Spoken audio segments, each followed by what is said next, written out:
go back to Haskell Talk. So the pleasure of introducing a man who doesn't really need much introduction. Simon Marlowe, obviously one of the stalwarts of the Haskell community, and also the guy I get to sit next to at work, which is pretty awesome. So he's going to talk to us about fighting spam at Facebook, Haskell. Okay, thanks very much. Can you hear me?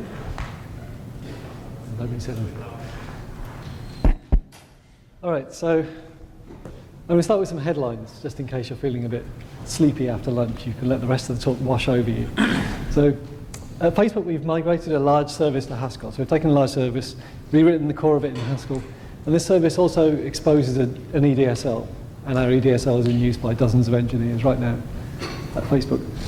The service itself serves over 1 million requests a second. It's humming away nicely right now. If you go post on Facebook, you'll be running a little bit of Haskell code somewhere. Okay, this service, because we have to move fast, the service has to support live updates. Every time the EDSL is updated by our engineers, those updates go into production straight away. We do live updates probably tens of times per day during the week. So during this talk, I'm going to talk about the problem that we're solving, abuse detection and remediation, why we're using Haskell, how we went about using Haskell for the project, and I'm going to talk about some of the experiences and the tales from the trenches that we encountered along the way. So before I do that, earlier in this week you may have seen there's an article in Wired about our system. So yay, mainstream media, we've arrived, right? We can all go home, we've succeeded. But no, this wasn't entirely positive. You go and read the article, it says it's not entirely practical. And if you read it even further, it recommends using Go at the end. So maybe we still have a bit of work to do. So what's the problem? The problem is, I don't like spam. There are people out there who for some reason want to write spam. And Facebook is a big target. If you can successfully get spam onto Facebook, you can probably get some spam revenues. So it's an attractive target for the spammers. And they can be automated, so they can script their attacks. They can use botnets. They can really flood us with a lot of spam. And they can do things like they can have viral malware that spreads from browser to browser using exploits and exploiting security holes. So we'd like to remove as much of this as possible. We'd like to catch it as fast as possible and get rid of it. So how are we going to do that? Well, let's look at the pipeline. I'm sorry you can't see this very well. There's a user over on this side of the diagram. So there's a user using Facebook. They post some message on Facebook, and it gets written to disk, and then it's available for other users to see. So if you want to interrupt this process, if the user's trying to post spam, then we can put a box in the way. We can add a test in the pipeline, and the purpose of the test is to say, is this content evil in some respect? And if it is evil, then we can block the action, and we can send a message back to the user saying, I'm sorry, you can't do this. It has a blocked link in it, or the content is blocked for whatever reason. So we have a system that does this at Facebook. It's called Sigma. And Sigma is basically a function from content to bool. You can think of it as a big function from content to bool that we change a lot. And Sigma classifies tens of billions of actions per day. So all of the actions on Facebook and Instagram, actually, we're handling Instagram as well. All of these actions go through Sigma, and Sigma returns true or false. Actually, it's a bit more complicated than that, but you can think of it in those terms. So Sigma is basically a rule engine. For each of these actions, it runs a set of rules, and the set of rules are normally specific to each of the actions. And each rule typically classifies for a particular type of spam or malicious activity.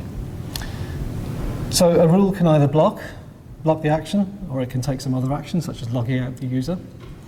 And we have a mixture of manually written rules that we have to get into production very quickly to catch a particular type of attack. And we have machine learned rules as well.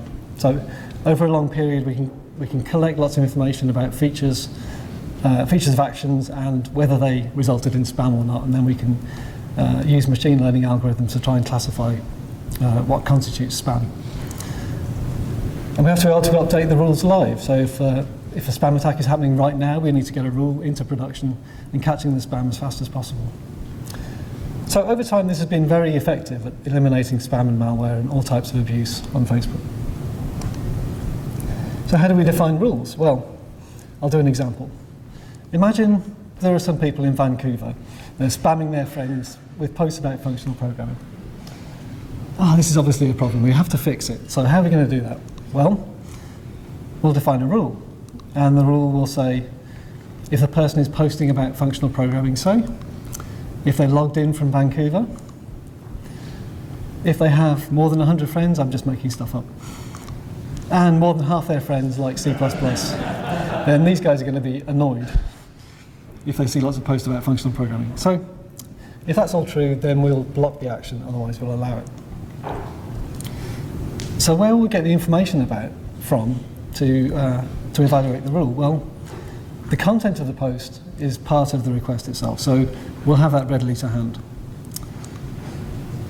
What about where they're logged in from? Well, we'll probably have to take the IP address and consult some service that maps IP addresses to locations and get their location. Information about their friends, we'll have to go and consult the database. And information about each of their friends, we'll probably have to go and consult the database about each of those friends. So you can see that rules are a mixture of data and computation. We need ways to fetch data, we need to be able to compute with that data and return a result. But fetching remote data can be slow, and latency is really important. Because we're on the clock here, the user is waiting to see whether their action is going to be accepted or not. So let's think about how fast or slow these particular actions are. The first one's fast, we've already got the content. The second one is probably slow, because we've got to make a request to a remote server. This one is also going to be slow. And the last one's going to be really slow, because we've got to make a separate request about each of those friends. We've got to make a multiple query to the database.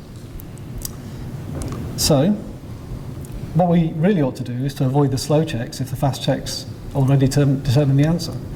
That way we can amortize the cost of the slow checks over lots of requests. So let's look at what this rule would look like if we were to write it in Haskell. Let's call it CUFP spammer, and it has type haskell bool. So haskell is the monad that most of our computation is written in, and the haskell monad provides data fetching with concurrency and caching. It provides reading the input data, so it's like a reader monad that passes around information about the particular request and the characteristics of that. And it supports exceptions as well. So the haskell monad was described in an ICFP paper last year. You can also Cabal install it, although what you get there is the bare framework. You don't get any of the data sources in the back end. You have to populate the framework with your own data sources. Okay, so we have CUFP spam, and the first thing we need to do is to write a test for whether the post is about functional programming. So let's imagine we've got an operation called post content of type haskell text. So post content returns the content of the post, and then we can do a test on this. We can say, is functional programming infix of, does that string appear anywhere within the post content? Then it'll be true. So the next thing we need to do is to test whether the location is Vancouver. And for that we need to combine two tests with an AND operator. So Haskell provides this dot and AND operator, which is just like the ordinary AND operator, but it's lifted to Haskell computations. So here's its type. It takes haskell bool to haskell bool. So we can combine two Haskell computations with this, and the second one here is location is equal to, so that's another form of these, another one of these operations, the equality operation lifted to Haskell computations. So we can test whether the location is equal to Vancouver. And the next one is the number of friends this user has greater than 100. So here we've got another operator, the dot greater than operator. It's just the greater than operator lifted to Haskell. So in order to make it, fairly concise, we've had to lift lots of operators into Haskell. And finally, how do we do the friends like C++ condition? Well, firstly, we're going to get the list of friends. So let's imagine we have an operation get friends to get the list of friends. That returns the list of friends. And then we can filter that list of friends by a condition that we'll call like C++. And then we've got the C++ friends. And finally, we can work out whether our condition should be true or not. So here we're just using the ordinary Haskell do syntax and standard Haskell programming. So the observations here, it's just a functional EDSL Right, we're just using ordinary Haskell. We've provided libraries. We've provided some nice operators to make it a bit more concise. But it's basically a Haskell program. There's no operational details. You haven't had to deal with any of the mechanics of data fetching and concurrency in particular. You can use standard Haskell monadic structuring tools. So we saw here on the previous slide we were using the do syntax. We were using the filter M operation, which is just a standard Haskell monadic filter. So users can just go to a bookshop, buy a Haskell book and learn about it. And that's what we were really trying to do here. So that's a pure semantics as well. Even though we've had to put everything in a monad, the monad has no side effects. So other than the effects that you get from exceptions, you can generally reorder things and you can deduplicate things. And this gives people a lot of flexibility for restructuring and reformatting their code. And also we can apply automatic optimizations like CSE, and we can do automatic memoization in the implementation. So about efficiency. So we had to find a good balance between giving the user control over efficiency and giving the implementation control. If we give the user control, then they have lots of things to worry about. And if we give the implementation control, the implementation might not have enough information about what the user's trying to do to make good choices about efficiency. So we tried to draw the line, or we drew the line at the place where the user gets to choose whether to make the data fetches, and the implementation chooses when to make them. So what that means is the user gets to decide. They get to use this lazy AND operator. The AND operator says, do the left-hand side, and if it returns false, then I won't bother doing the right-hand side because I know the answer. So the user chooses very carefully how to decide which operations, which data fetches are performed. But the implementation chooses how to exploit concurrency. And it can exploit concurrency whenever the data fetches allow it to do so. So here's an example. We saw the friends like C++ operation, and we have to call getFriends, and getFriends returns a list of friends, and we can't do the next bit until we've got the list of friends. So the dependency graph is going to look something like this. We've got getFriends, it returns a result, and then we can do all of these like C++ operations together concurrently. And the implementation will do that automatically. That's part of the Haskell framework. So let me give you another example of that. This function numCommonFriends is something we use quite often. It takes two users and it finds the number of friends that those two users have in common. So here's a few implementations of numCommonFriends.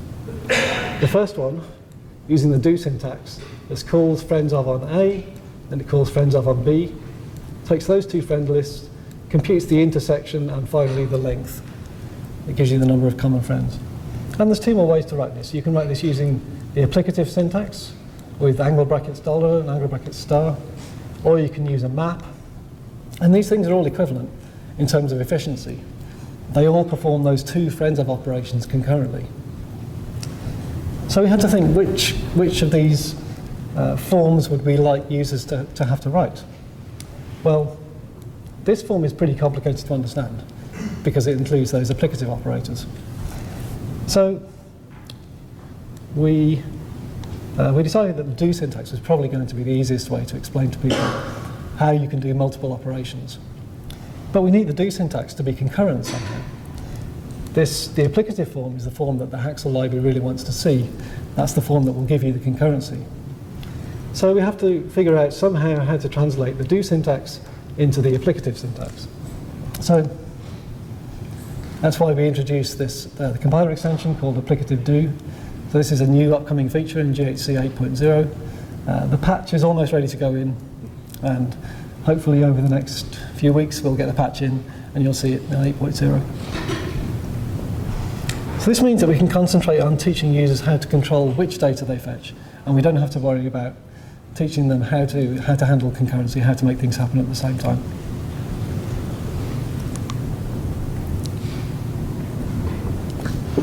So why did we use Haskell? It wasn't just because I was working on the project. I worked on the project because Haskell was a good idea, not because. Yes. So we previously had a homegrown language called FXL. But FXL did many of these things that we wanted, right? It was a functional language. It had implicit concurrency and batching, had automatic memoization, and we could deploy very quickly by just deploying the source code to the machines. But it was based on an interpreter, and the interpreter was really slow. And it's an in-house language, and that comes with many problems. So this is a piece of advice to you, those of you in industry who think you might come across an application for your own language. It's really not a good idea. Even though it seems really easy and fun, and I love writing languages, you know, it's seems like a good idea. You get to implement your killer features. Like you have a particular feature and you want a language to solve it. You get to do that. But you get to implement everything else as well. You have to implement all of your tools, your profiling tools, your editor plugins, debuggers, whatever. And that quickly gets to be quite a burden. Then you get to fix all the bugs, and you have to maintain it, and then somebody has to maintain it, right? Working on a language that no one really uses apart from your internal users can be quite unrewarding. So even though it's fun to write it in the first place, it might not be very fun to maintain, and you might not be able to find people who want to work on it. So we looked at Haskell, and Haskell has some things that we need. So it comes with a strong type system. That's very good because we're pushing code into production very quickly. It has a fast compiled implementation. We needed an interactive REPL for development so that our users can interactively develop their rules. They can query data from the command line, and that's very useful for development. It comes with some profiling and some documentation tools. These are all good things. But we also needed to have implicit concurrency, automatic memorization, and hot swapping of code. So these are all things that we would have to build. So we started off by prototyping those things. So I'll talk a bit about the experience that we had working on the project. So this is the timeline. So we started around about April 2013, and we started prototyping because those features, the key features that I just talked about a couple of slides ago, those are things that we really need to work for this project to be able to handle the load that we were handling before. So we prototyped those features. We spent a couple of months doing that. And we got to the point where we were pretty certain that we were going to be able to implement all of the features that we needed to do.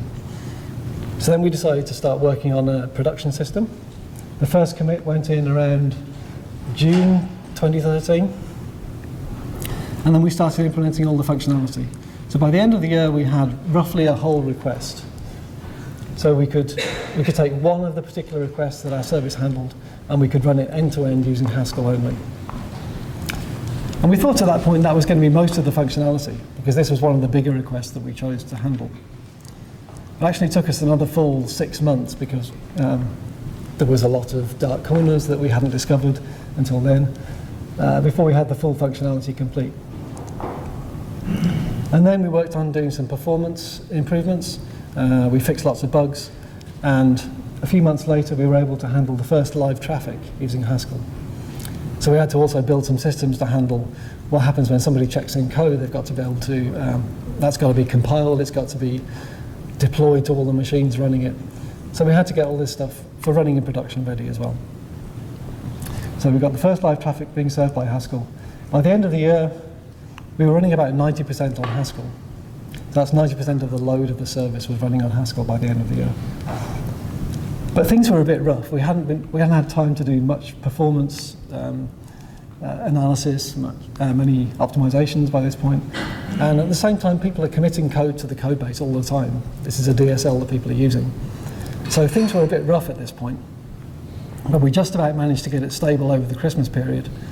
And we carried on implementing the rest of the requests until about 4 months later we had 100% running on Haskell. And at this point, users can write Haskell, because up until this point we had to handle both backends running at the same time. But now that we're 100% running on Haskell, the users can write Haskell too, because we don't have to support running Haskell on the old backend. So now the user can write Haskell. We start migrating the code base from FXL to Haskell. And a couple of months later, we've managed to delete all of the FXL code. So this was a point where we had a big celebration. So let's talk a bit about the architecture of the system. So this is our original service on the left here. And you can see that we've got some C++ code at the top, the FXL engine that was running the FXL code in the middle, and at the back end, where we talk to lots of other data sources on the network, we've got lots of C++ libraries to handle all those. On the right-hand side, this is the new version with the Haskell implementation. We've kept the C++ on the front end. Part of that is the thrift server. So the thrift server has had lots of engineering hours put into it, and it's very well tuned. So we didn't want to replace that with the Haskell thrift server, which is not nearly as mature. So we're using the C++ thrift server. Underneath that, we've got several layers of Haskell. We've got the execution layer that knows how to handle requests. We've got the client code, that's the translated version of the FXL code. And we've got Haskell framework and Haskell libraries, all of these things that handle the functionality that was present in the old language. And then right at the back end, we've still got these C++ data source backends.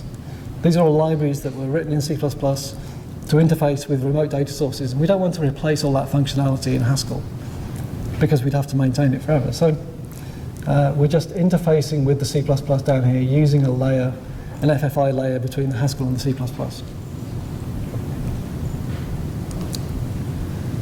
So how do we go about doing the migration? So one problem is that we've got a whole lot of existing source code.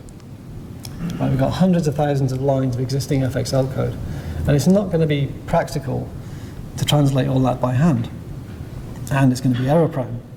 So we had to write a tool to do the migration. So we had a tool to take the existing FXL code, do the migration to Haskell code, and it's got to handle the monad, because the old language didn't have any monad, so it's got to handle where do we introduce do syntax, where do we introduce, and where do we lift things into do syntax binds and so forth. So there was a fair amount of delicate choices that went into that. During the migration, the source code is still going to be FXL. So until we get to that point where we're running 100% Haskell, we still have to have FXL as the source code, and every time somebody checks into the repository, we have to translate that FXL source code into Haskell code. What about each request? So the system has several hundreds of different types of requests, and each of these requests corresponds to a particular write action on Facebook. And for each of these requests, we've got to make sure it performs well enough, make sure we're not losing any performance by translating to Haskell, and we've got to make sure that it gives the same answers as the FXL code. And so as each request type is ready, we can flip it, and we set up the system so that we could flip each request without having to redeploy the whole system. So we had a configuration setting that let us flip each request. Actually, we could gradually increase the amount of traffic going in so that we could watch for errors. So this was pretty tedious work in many ways, because we've got several hundred different types of requests. We've got to do very careful analysis of the results and compare differences and look for bugs. Many of those bugs were pretty hard to find. So one of our team decided we needed some motivation, so this is called a whiskey clock. And the whiskey clock is filled up with exactly the right amount of whiskey, so that every time you ship a request from FXL to Haskell, you can have 10 milliliters of whiskey. And this is how we motivated ourselves. But it has a slight dampening effect, because the more you have, the less able you are to do more work. So. Some of the bugs we found were pretty subtle things in the semantics between the two languages. So for example, what's the value of round 0.5? Well, it turned out it differs between FXL and Haskell. And this caused actual differences in production. And there were lots of these things. So we had, what's the floor of infinity, and what happens if you do a regular expression search for 0 or more A's in a string. These things give different results depending on the exact semantics of the libraries and the underlying implementation.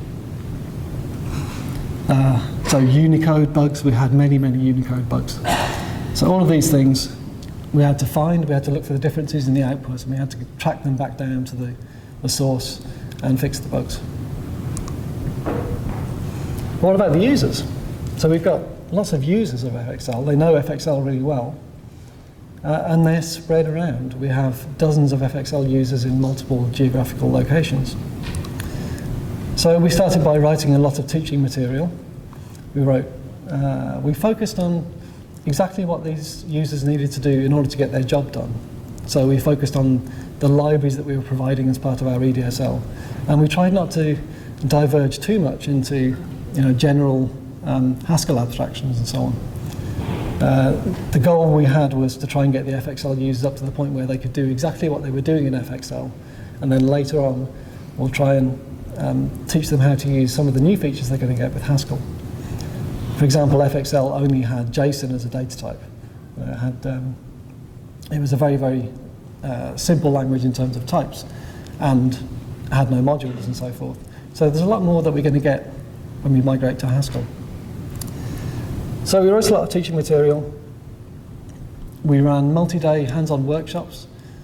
So we had one in California, one in London, one in Dublin. And we invited the FXL users to come along, and we worked through the teaching material. We gave them lots of tasks to do, and we gradually got them up to speed. So that worked pretty well. We also created an internal Facebook group for our users that we called Haskell Therapy. So this has been really successful. People are posting lots of questions on here, and our team is answering all the questions. So we also did code reviews. So code reviews is something that we weren't doing a great deal of back in the old language, but we found that making code reviews the common workflow for writing Haskell code has helped people help each other, and our team help people with getting the abstractions right, working out the right code styles and so forth.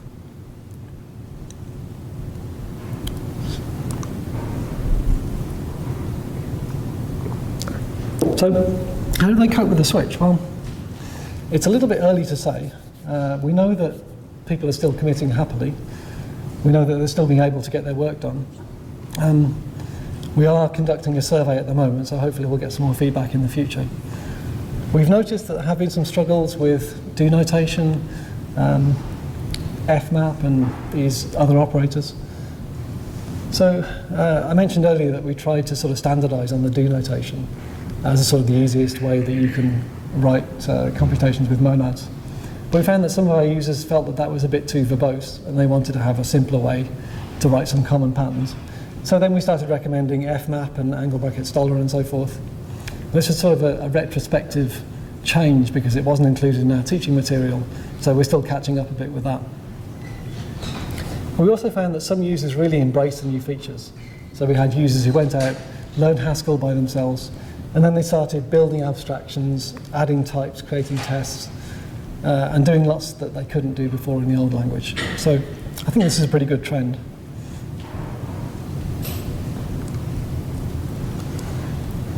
Does it actually work? Well, so we've got the difference between science and engineering, right? We think it works in theory, but what did we have to do to actually make it work in practice? Is it stable enough? What about performance? Did we have to hack the compiler at all? What about all these problems we hear about with Cabal Hell and packaging and build systems and so forth? And that live update thing, how do we do that?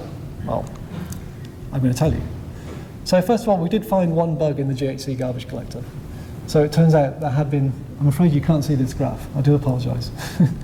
So you have to imagine here, there's a graph, and there's lots of wiggles up to here, and then it's flat after this point. And this is where we rolled out a fix to the garbage collector at this point. So there had been a bug in the garbage collector that had lain around for years and years, just undiscovered. And we found that when we were running Haskell in production, machines would crash every few hours. And when you have thousands of machines, that amounts to quite a few crashes. So I should say it's not a disaster if a machine crashes in production. The load balancer will pick another machine to use, and things will continue running. But we don't like crashes. It reduces the capacity, and it's just not a good thing to have. So I used to say this is the only runtime bug we found. Unfortunately, it's not the only runtime bug we found. We found another one since then. But the other one that we found only affected shutdown, so it doesn't affect production. What about stability? Well, one nice thing that I really like is that a large chunk of the code running in our system just doesn't ever crash because it's Haskell code. And we can allow people to just push new code whenever we like, and they do. And it doesn't cause us problems, typically. It occasionally causes performance problems. That's something we have to watch out for. So I'll talk a bit shortly about monitoring, and that's something that we found to be really important. But this is good because diagnosing a crash in Haskell isn't very easy. There are some changes coming in the new version of GHC.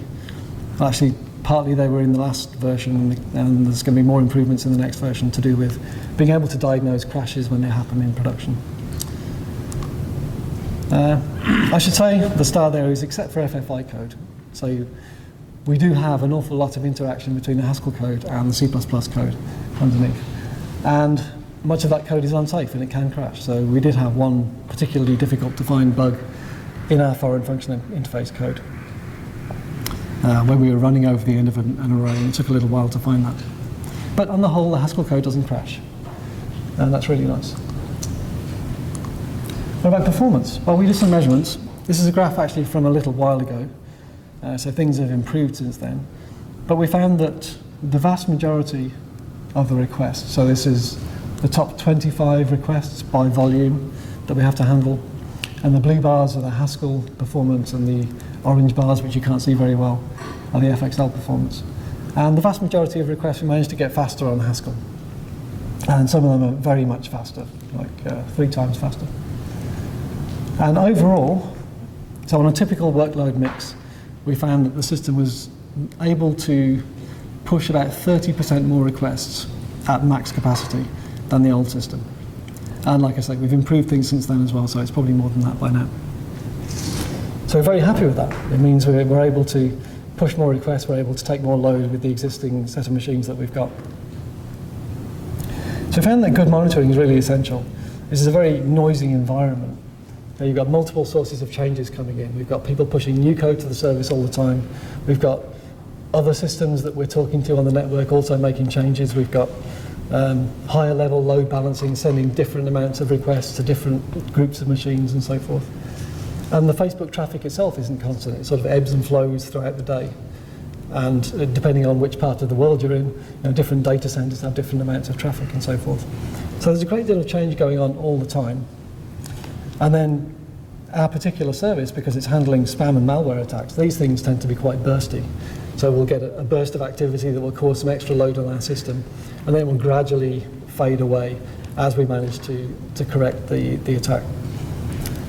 So we found that good monitoring is really essential, being able to drill down to see when something is happening. We need to find out why it's happening. We try and sort of narrow it down to, is it a particular request? Is it a particular set of machines? Is it caused by some other service that's having problems? We just need to be able to monitor lots of things. So fortunately, Facebook has a good monitoring infrastructure. We've been able to hook up GHC's garbage collector to that as well, so we can see sort of the allocation rate across various groups of machines. We can see whether machines have too much live data in their heaps and so forth. So that's been really useful. One thing that we did have to implement that wasn't present when we started the project was resource limits. So when you're running a latency-sensitive system in production, you really want to make sure that there aren't any requests hogging resources. If one particular request comes in and creates a whole lot of data in the heap, it's going to slow down the whole system for everything else. So we can't allow these rogue requests. And of course it's a bug if somebody writes one of those, but these things tend to happen because when they were testing it on a set of data that didn't trigger the problem. And when you're running in production, we get, all of those corner cases happen to be hit usually. So we do have individual requests that sometimes hog resources, and we have to catch them and stop them. So how do we do that? We implemented an API in GHC called allocation counters, and it's very simple. You can just set your allocation counter, you can get the current counter, and you can enable whether when the counter reaches 0, whether that triggers an exception to be raised in your thread. And this is how we do resource limits. We set the counter at a certain amount, and it counts down with all the memory allocation. When it reaches 0, it throws an exception, and that request gets failed. and then that failure is sort of bubbled up, and we can tell the owner of that request type that they're causing allocation limit hits, and they'll try and find the problem and fix it.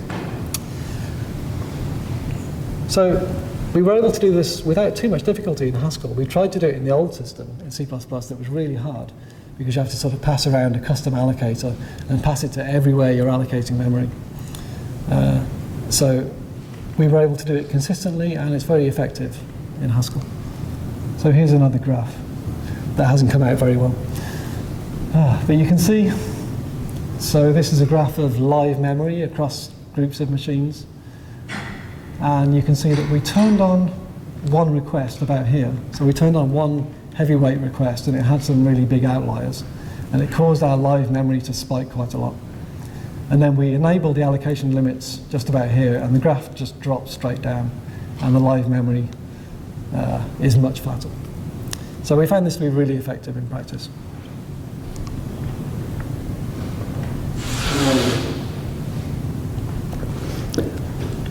So the garbage collector is obviously something of a problem if you have a latency-sensitive service. GHC has a stop-the-world garbage collector, which means all the threads have to stop. The whole system does garbage collection, and then they all start again. So if the garbage collector takes too long, that's going to time out some of our requests. So we have to make sure that it doesn't take too long. So how do we do that? Well, we have a fixed number of worker threads. So there's only a fixed number of threads running in our system at any one time. And because they each have an allocation limit, that puts a bound on the amount of work that's going on at any one time. And then we have very little persistent state in general, just a few megabytes. So all of the data in the heap is sort of requests in progress. And that tends to stay pretty stable. We did make a handful of GC improvements. So we looked at the way that the application was using the GC. We looked at bottlenecks that we had in the GC, and we managed to make a few improvements. Some of them had been in the pipeline for quite a while already, and we just sort of finished them off and pushed them upstream. But yeah, it's been running quite well, and we don't have any problems with the GC causing timeouts on our requests. What about hot swapping the code? So this is something I mentioned earlier on. When somebody commits to the repository containing the DSL code, we have to get that code compiled and into production as fast as possible. And the faster we can get the code into production, the more spam we can catch. So there's obviously an incentive to make this work well. So typically it's on the order of a few minutes. Like the Haskell code has to be compiled. We have to send it off to a Haskell compilation service, and then we have to distribute it to all the servers. We found that not all changes need the full speed. So we'd like to have code review as far as possible, because code review catches bugs and improves code quality. So we've tried to move people when they don't need the full speed. They're not trying to catch an attack right now. We've tried to move towards using code review as the model, as the normal model for committing code. So live updates work by, we have our server running, we've got the client code in the middle, and we need to swap in the new client code while the system's running, right? Well, why couldn't we just restart the process? That's a question that people often ask. Well, it's a big system. It takes a while to start up, 20 or 30 seconds or something. We would have cold caches. We've got lots of back-end services that we're talking to. The caches in all those services would be cold. We could do a rolling restart, but that takes an awfully long time across the whole fleet of machines. So restarting the process just isn't something that we can do. So we have to be able to update the code live. So we looked at ways to do this, and it turns out the GHC runtime already has a built-in linker that you use when you're interactively developing code in GHCI. You have to be able to load up compiled packages, and there's a built-in linker in the runtime to support that. So we're using the same linker, but we also have to be able to unload code when it's no longer being used. So as we swap in the new code, we have to be able to unload the old code. But we have to wait until the old code is no longer being used by an active request. So there's a little bit of support in the garbage collector to detect when there are no longer any references to a particular code block, and then it can be unloaded. So the whole process looks a bit like this. We do a git commit, it goes to a build service, The build service distributes the object to machines. The servers link in the new code into the process, and then, hopefully very quickly, they start taking requests using the new code, and the old code will be garbage collected as soon as it's not being used anymore.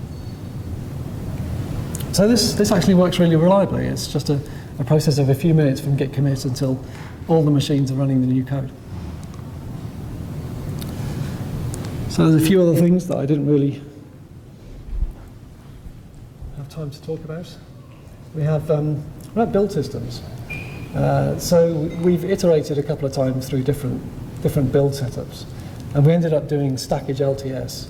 Previously we had separate packages, and each package in the Facebook build infrastructure has to be wrapped in a script in its own repository. So moving to stackage LTS, where we could just have one repository containing a flat set of versions, was a big win for us. It means we can add new packages much more quickly, and we don't have to worry about upgrading all the dependencies and adding new dependencies where necessary. So we use Cabal to build stackage, and then most of the code is built using the internal Facebook build system. On the FFI side, so we have to do a lot of FFI with C++, and the FFI is really tuned for C. It's not tuned for C++ at all. One of the problems you come across is that to call a C++ function, you have to turn the function prototype into a mangled name. So you can get around that by writing a C wrapper, but writing lots of C wrappers is really painful.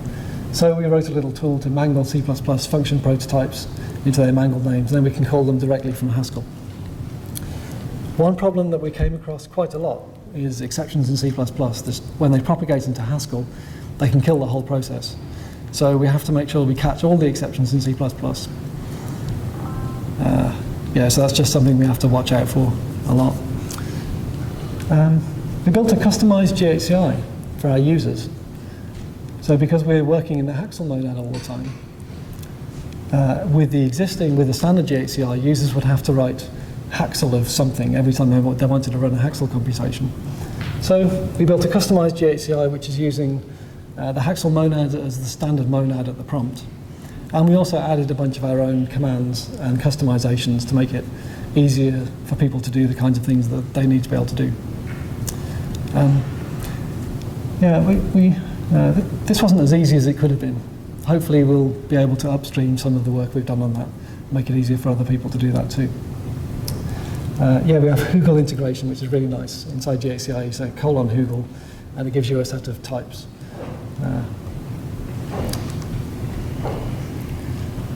So here's the Haskell team, past and present, and I'll run slightly quickly, so I have time for questions. Thank you.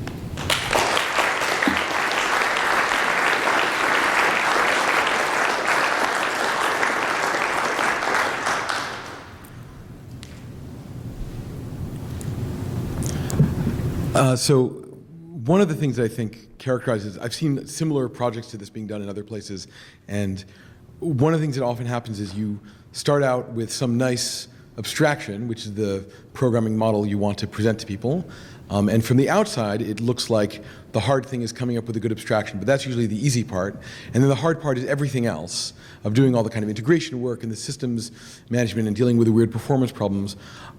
And my experience, I've always been surprised at how hard some of those corners are, and I'm wondering, what was the biggest surprise that you guys ran into in terms of a piece that you thought would be relatively easy that turned out to require a lot of work? So it's hard to know what the most difficult part was. So we had one of the problems that we ran into that wasn't expected that we had was that we had a lot of functionality to implement that wasn't immediately obvious from the start. The system had been built up over a long period of time, and just having to implement all of that functionality took a long time. There's a build system which has caused quite a few problems. So the build system that has to run, gets called from some tools that users are using on their command line, calls out to the build system. The build system has to build something, has to go through a long, complicated process, and then ship the object off to some other tools which distribute it to all the machines. So that thing we found has been slightly flaky from time to time. It's a long process that has to has to go all the way from end to end, and if there's some failure in the middle, then that causes problems. So yeah, I think those are the most difficult bits. Yeah, great talk, great overview. I have a bit of the same question, but targeted towards the performance problems. You mentioned performance quite a few times, and when you mentioned it, it was, I had the impression at least that it was kind of a late insight, and it was basically fixing performance problems after establishing the base functionality. So in retrospect, would you say that some of these problems are expectable, like loads of allocation, garbage collection, breaks, and things like that? And would you say that there is, or where would you expect the next expectable problem that you will tackle in the future? So I was quite pleasantly surprised, actually, with how few performance problems we had in practice. One of the things that we did when we were prototyping was we benchmarked our prototype implementation against the existing implementation. And one of the benchmarks showed that it was 10,000 times faster, I think, on one benchmark. But that wasn't representative of the kind of things that we actually need to do. It was certainly competitive initially on the things we needed to do. And then we did lots of tuning. We did Haskell profiling. The things that the profiler showed up were, when we fixed them, they were actually the problems. They caused the performance to improve a lot. So I suppose there was a mixture of Haskell profiling, improving the performance of the Haskell code in the natural way that you would. We haven't really had any problems with space leaks. And then, some issues with the garbage collector that I've had to go and dive into and use things like the Linux perf tool to find out where the garbage collector was spending all its time. I wrote a blog post about it recently, you can go see it. When you were doing the comparison of converting the stuff from FXL to Haskell, did you pick up any bugs in FXL, residual bugs? I was riddled with bugs. So did you carry the behavior over, the buggy behavior over, or fix it? In some cases, we replicated the behavior. So what we did was we built a compatibility layer that all of the translated code uses the compatibility layer. And all the functions in that layer are deprecated. We mark them deprecated in Haskell. So the users get a warning if they write any new code using the compatibility layer. And we've carefully documented what all the differences in functionality are. And most of those differences in functionality were accidental when the FXL was originally written. Nobody thought about what happens if you pass a negative number to this particular function, but it happens to happen in production, so we've got to replicate it. I have a question about, I think it's kind of scary to let users just check in arbitrary code. So are you doing any, you're doing code reviews, but are you doing any automated sort of scanning of code, make sure that, they don't do something too bad in terms of performance or other things? Well, the worst thing that it can do is just be slow. So we have lots of monitoring to make sure that when people check things in, we can figure out what it was that we checked in that's causing the problem. Okay. There's no way that somebody could check in code that crashes the system because it's strongly typed. No one's safe for form.io. No one's safe for form.io. So you do check that. Bah.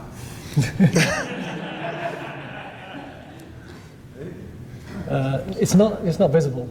Yeah, so it's very hard to get hold of unsafe for form.io. Yeah, but they can cause problems for other systems. That's one issue that we do have to watch out for. Is if somebody commits something that causes a much larger volume of requests to another service than we've had previously, that can cause problems for downstream systems. So we do have to watch for that.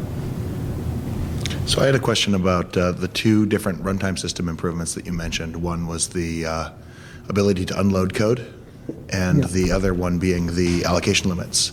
Is there any hope of getting those backported into mainline GHC anytime soon? Yeah, the allocation limits is in 7.10. Oh, okay, I missed that. Sorry. Yeah, I didn't advertise it very well, probably. On the unloading side? The unloading side is there as well, although it's not. There isn't a nice layer on top of it. Okay. I should say. What I intend to do at some point is to write a simple example and sort of put it up on GitHub or something that illustrates how to do it. But it kind of needs a bit of C++ wrapping around the outside to, you need to have an object that represents the Haskell object, and when that gets destructed, then you want to unload it and so forth. Okay, thank you. Did you put the C++ mangling code anywhere? Symbol mangling? We intend to open source that, hopefully soon.